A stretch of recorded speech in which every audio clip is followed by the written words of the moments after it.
बच्चों, राम नरेश त्रिपाठी कृत आज हम पथिक कविता का भाव व्याख्या संदर्भ प्रसंग करेंगे। कुछ पद्यांशों से जुड़ते हैं। कल आपको संक्षिप्त परिचय राम नरेश त्रिपाठी और पाठ के विषय में बताया गया था। तो आज पथिक की उसे कवि की उस रचना पथिक की ओर चलते हैं। ये आपके खंड काव्य में से प्रथम सर्ग से ली गई पंक्तियां हैं। पथिक शीर्षक: प्रतिक्षण नूतन वेश बनाकर रंग बिरंग निराला, रवि के सम्मुख थिरक रही है नभ में वारिद माला। नीचे नील समुद्र मनोहर, ऊपर नील गगन है, घन पर बैठ बीच में विचरूं यही चाहता मन है। जैसा कल आपको संक्षिप्त बता रही थी मैं कि कवि क्या चाहता है। कवि स्वच्छंद वातावरण चाहता है। कवि का मन पारिवारिक सामाजिक समस्याओं से दूर हटकर एकांत में जाकर प्रकृति के साथ जुड़कर भाव विचारों से वह उसके सौंदर्य में मुग्ध होकर रचना करता है और अपने मन के भावों को रखता है। बहुत आकर्षित है वह प्रकृति के रूप रंग से।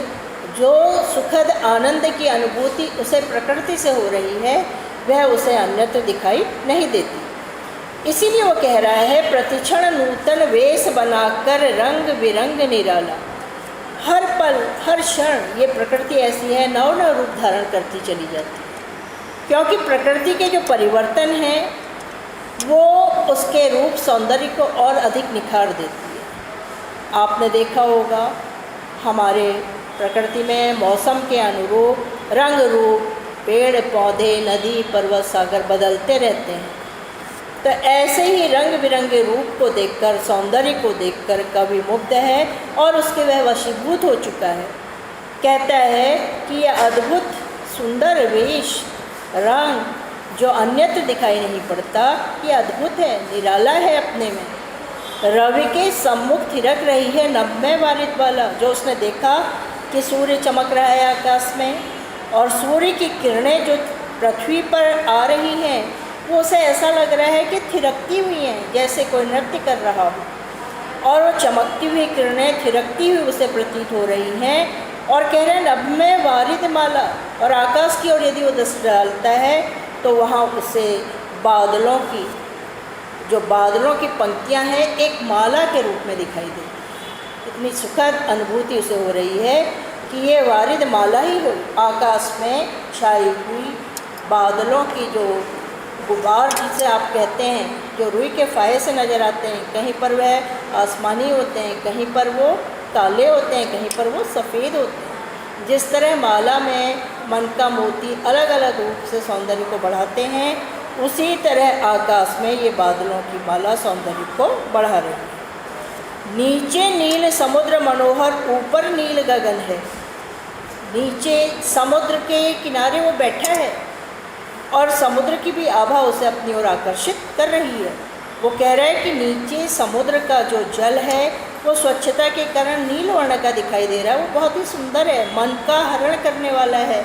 मनोहर शब्द को आप देखेंगे, जो मन को हर लेता है वही मनोहर कहलाता है। तो ऐसा सुंदर स्वरूप समुद्र का देखकर भी वो बहुत मुग्ध है और कह रहा है नीचे नीला जलयुक्त जो समुद्र है और ऊपर नीला ही आसमान है। घन पर बैठे बीच में विचरूं यही चाहता मन है। इस सौंदर्य के वशीभूत होकर कवि कह रहा है कि मेरा मन करता है कि जब इतना सुंदर दृश्य यहाँ पर दिखाई दे रहा है तो मैं क्या करूँ। वो चाह रहा है कि वो घन पर बैठ आसमान में पहुँच जाऊँ और बादलों के ऊपर बैठकर मैं सारे सौंदर्य को देखूं और प्रकृति को निहारूं और चारों ओर भ्रमण करूं। तो उसका मन हो रहा है कि जिस तरह बादल सब जगह पहुंच रहे हैं वो उन बादलों की सवारी करे और उस पर विचरण करते हुए प्रकृति के मनमोहक सौंदर्य को देखे।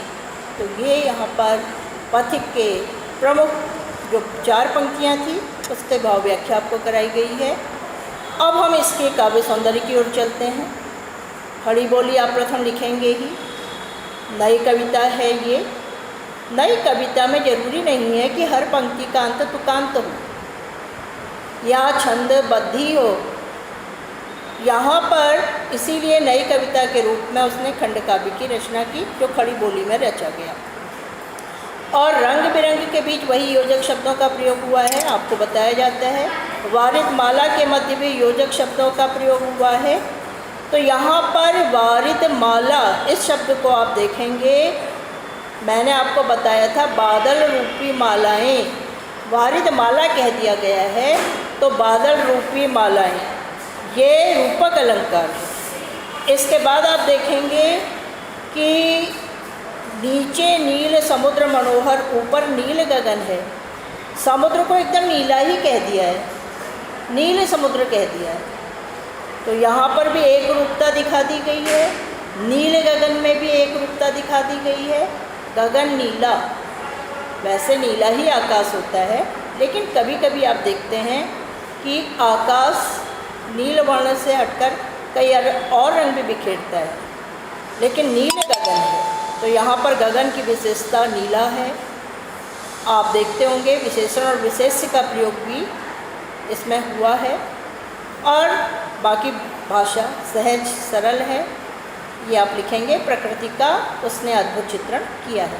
और यहाँ पर जो आप देखेंगे एक शब्द आया था कि इसमें बैठकर विचरण करना चाहता है, वो घन पर बैठ बीच में विचरण, तो ये कल्पना है, उसका काल्पनिक प्रयोग है, वास्तविकता नहीं है यहाँ पर।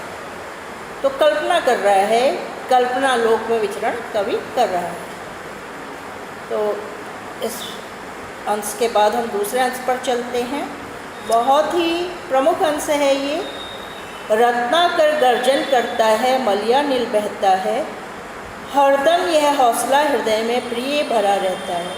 जैसा हमने कहा कि कवि अपनी भावनाएं व्यक्त कर रहा है, वो कह रहा है वो क्यों घर से दूर बाहर आया है, इसलिए आया है, उसको यहाँ कितना एक कहना चाहिए हृदय से जो उसे सुकून मिल रहा है, जो उसे शांति की यहाँ प्राप्ति हुई है, उसका वर्णन वह संबोधित करते हुए अपनी पत्नी के लिए समाचार देना चाहता है। इसीलिए प्रिय शब्द का संबोधन किया गया है। रत्नाकर गर्जन करता है, मलिया नील बहता है। रत्नाकर समुद्र का ही पर्याय है, तो क्योंकि रत्नों का भंडार रत्नाकर कहलाता है। कई रत्न हमें समुद्र के तह से मिलते हैं, इसलिए वह रत्नाकर है। तो ये कह रहा है यहाँ पर ये समुद्र जो है गर्जना करता हुआ प्रतीत हो रहा है, क्योंकि जब समुद्र में लहरें उठती हैं तो उनकी गर्जना होती है, उससे कह रहे हैं। और दूसरा क्या हो रहा है, एक तरफ तो रत्नाकर गर्जना कर रहा है, दूसरी ओर मलयाचल पर्वत से बहने वाली हवा बड़ी सुगंधित और शीतल वायु मानी जाती है। तो मलय अनिल बहता, बहने का मतलब प्रवाहित हो रही है, वहाँ मलयाचल की ओर से आने वाली ठंडी हवा भी बह रही है। हरदम यह हौसला हृदय में प्रिय भरा रहता है, और मेरे अंदर हर समय सौंदर्य को देखकर मैं इतना यहाँ पर प्रसन्नचित्त हूँ। मेरे अंदर एक साहस का संचार होता है, जीने की एक बड़ी लालसा होती है कि यहाँ पर बैठ के कुछ अच्छे कार्य किए जाएँ, कुछ अच्छी रचनाएँ मैं कर सकूँ। इस तरह मेरे हृदय में भावनाएँ आती हैं और मैं जोश से भरा रहता हूँ। इस विशाल विस्तृत महिमामय रत्ना के घर के कोने कोने में लहरों पर बैठ फिरूं जी भर के। फिर वही बात दोहरा रहे हैं कि इतना विशाल अनंत जिसका ओर छोर अंत दिखाई नहीं देता है, ऐसा विशाल जो यहाँ पर रत्नाकर है, समुद्र है, उसकी महिमा का वर्णन मैं कहाँ तक करूँ। इतना गौरवशाली है रत्नाकर है, उसका घर कहने का मतलब है उसका भंडार तो अक्षय भी है और उसका घर बहुत विशाल है। कोने कोने में लहरों पर बैठ, वो चाहता है कि समुद्र के आर पार हर जगह मैं उन लहरों तक पहुंचूं और उन लहरों के ऊपर बैठकर फिर मैं चारों ओर भ्रमण करूं और प्रकृति के सौंदर्य को निहारूं। पुनः वही उसने अपनी हार्दिक अभिलाषा व्यक्त की है। तो इस तरह आपने देखा कि कवि सौंदर्य, प्रकृति के सौंदर्य में, रत्नाकर के सौंदर्य में और समाज, घर परिवार के समस्याओं से दूर, राजनीति से दूर शांति का अनुभव करना चाहता है, इसलिए वह वहाँ पहुँचा है। यहाँ पर आप देखेंगे इसका भी जो आप काव्य सौंदर्य करेंगे वही लिखेंगे, खड़ी बोली है। और समुद्र के पर्याय शब्दों का प्रयोग हुआ है। मलयाचल से बहने वाली वायु मलयानिल है, ये भी आप लिखेंगे। मलय धन अनिल कर लेंगे, 2 शब्द जुड़े हैं इसमें। और इसी तरह यहाँ पर उसने फिर से यही कहा है, कल्पना लोक में विचरण कर रहा है और वो तन मन से प्रकृति में रम जाना चाहता है। तो इस तरह आप इसके भी विषय में भी कुछ काव्यगत विशेषताएँ देंगे। और सर्वप्रथम आपको मालूम ही है, आप संदर्भ और प्रसंग सहित इस कार्य को करेंगे। तो बच्चों, अभी हम यहीं पर इसको समाप्त कर रहे हैं। इसके आगे की प्रक्रिया, इसके आगे की भाव व्याख्या और कार्य कल किए जाएंगे।